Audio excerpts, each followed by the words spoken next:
वालेकुम। अस्सलाम वालेकुम। ये हम कंटिन्यू कर रहे थे कि एंटी आरएच एंटीबॉडीज़ क्या होती हैं।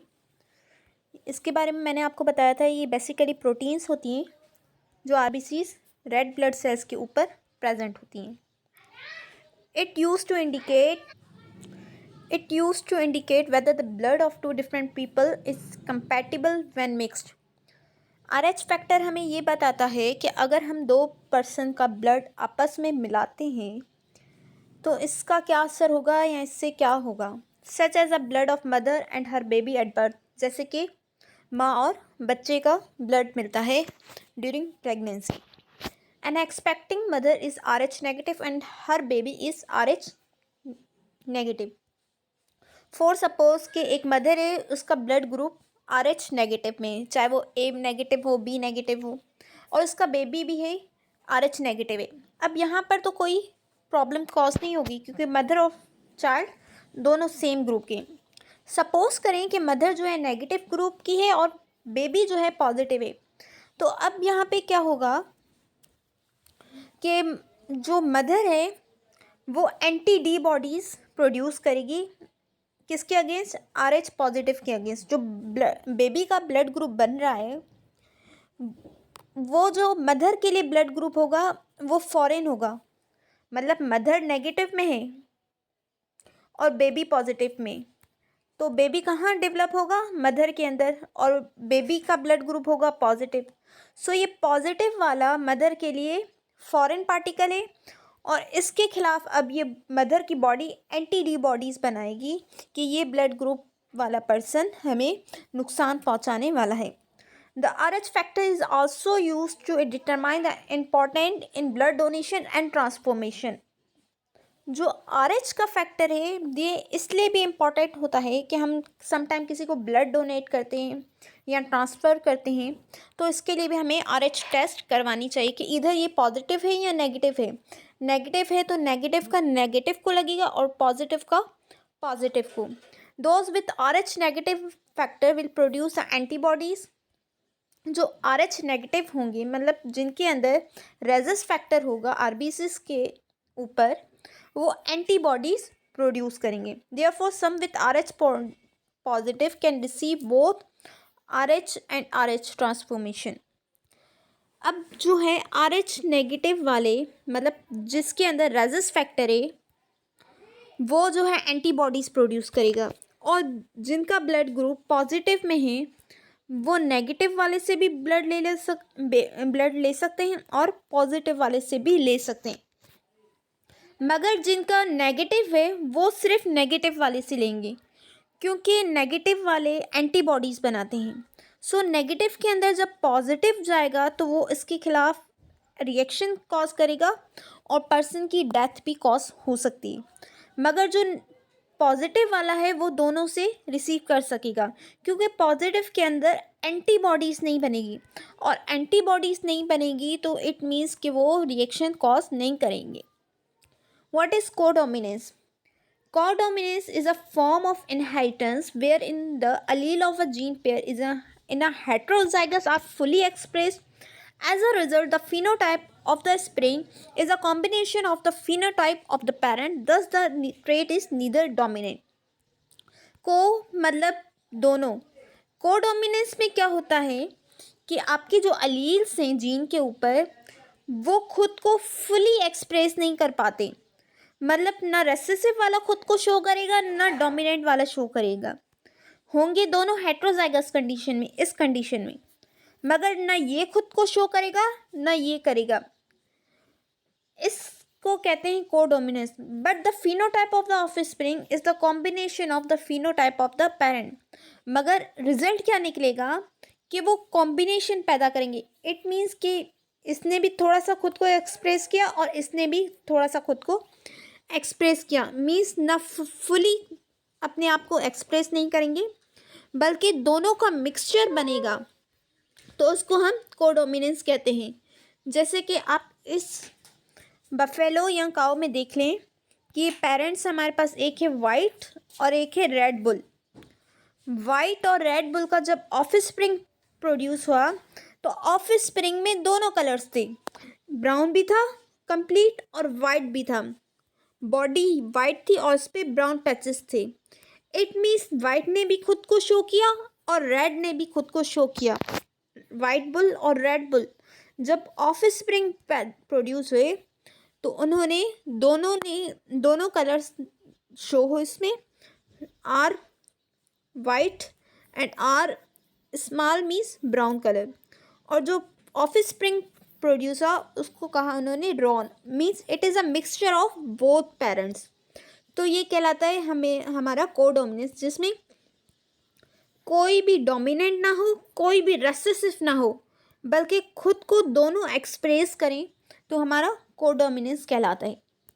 नेक्स्ट है इनकम्प्लीट डोमिनेंस।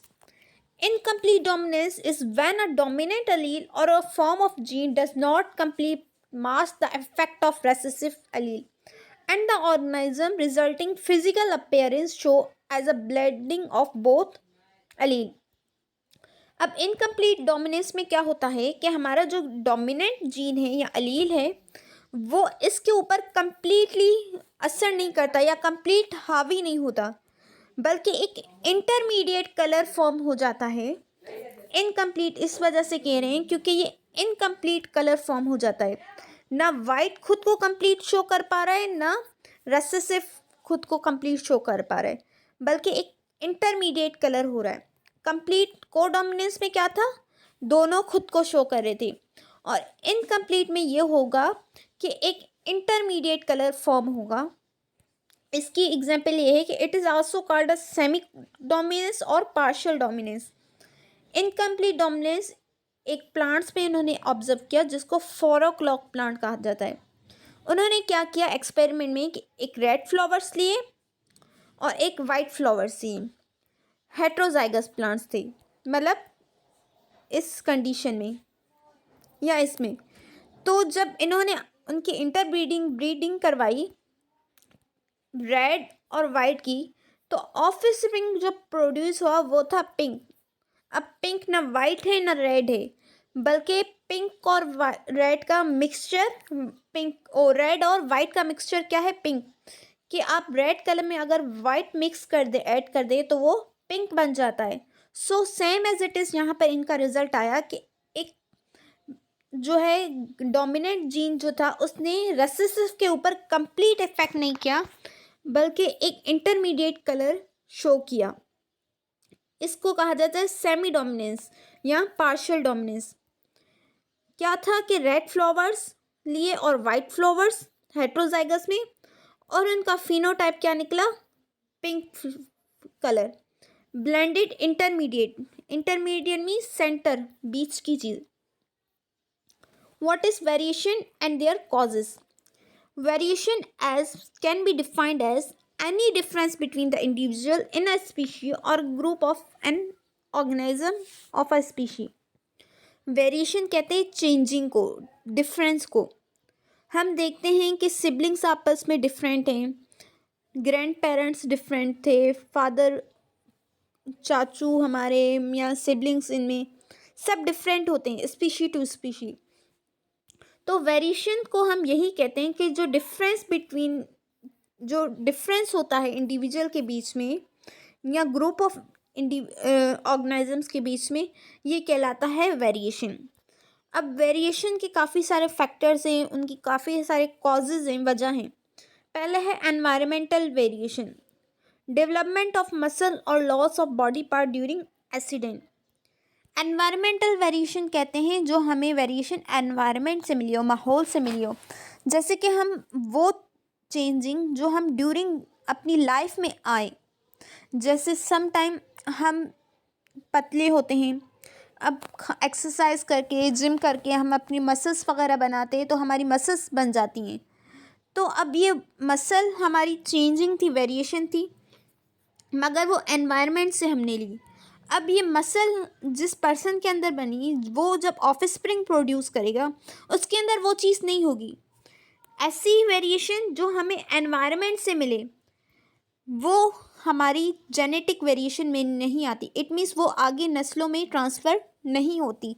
जैसे मसल्स, या सम टाइम हमारा किसी एक्सीडेंट में कोई बॉडी पार्ट कट हो जाता है, जैसे फिंगर कट हो गई, लेग वगैरह, तो अब उसकी जो ऑफस्प्रिंग प्रोड्यूस होंगे उस पर्सन के जिसका एक्सीडेंट हुआ, जिसका बॉडी पार्ट लॉस हो गया, उसके जो ऑफस्प्रिंग प्रोड्यूसिंग होंगे, क्या उसमें भी फिंगर नहीं होगी या उसमें भी लेग नहीं होगी जो ड्यूरिंग एक्सीडेंट उसके फादर ने खोई? No, it never happen. So environmental variation उससे कहते हैं जो हमें एनवायरमेंट से मिली हो, जो आगे पास ना हो सके। सेकेंड है heritable variation. It is caused due to change in genetic material, it is caused of variation evolution. जो चेंजिंग हमारे जेनेटिक मटेरियल में आए, मटेरियल में कैसे आएगी?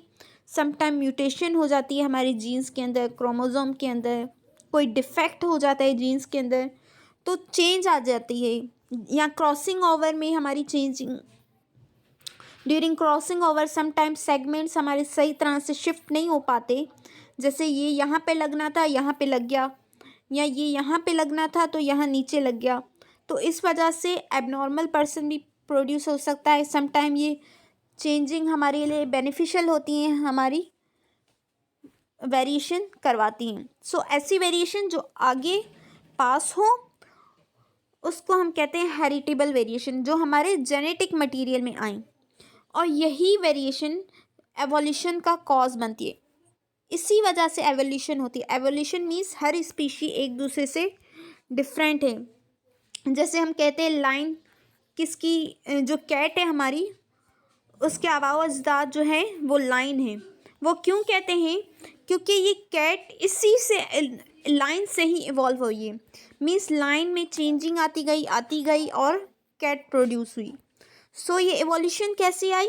जब माइनर चेंजिंग होती गई जेनेटिक मटेरियल में, तो काफ़ी सारी नस्लों के बाद एक बड़ी चेंज आई, जिसको कहा हमने कॉज ऑफ एवोल्यूशन और हेरिटेबल वेरिएशन। अब हेरिटेबल वेरिएशन के दो टाइप्स हैं, कंटिन्यूस और discontinuous. Some time small difference आता है हमारे, जैसे एक सिबलिंग की हाइट बड़ी है, एक की छोटी, इंटेलिजेंस में फ़र्क आता है, एक का स्किन कलर थोड़ा डार्क है, एक का वाइट है, ये हमारी कंटिन्यूस में आ जाती हैं। और डिसकंटिन्यूस में जैसे शार्प डिफरेंस, हमारी टंग रोलिंग, ब्लड ग्रुप, या फिंगर्स का 6 फिंगर्स, ये 6 फिंगर्स हैं। तो ऐसी वेरिएशन जो बिल्कुल यूनिक हो किसी दूसरे के अंदर, वो डिसकंटिन्यूस होती हैं। वेरिएशन के कॉज क्या होते हैं? म्यूटेशन कहते हैं sudden change in the genetic material. Genetic material में अचानक से कोई डिफरेंस आ जाए। सम टाइम जैसे क्रोमोसोम नंबर 23 है, जब जाइगोट बनेगा, 46 होते हैं ना क्रोमोसोम। अब क्या हुआ, इनको हाफ होना था। अब 23 यहाँ पे जाने थे, 23 यहाँ पे जाने थे। अब सम टाइम क्या होता है कि ये 46 में से क्या हो जाता है, यहाँ पे 24 चले जाते हैं, यहाँ पे 22।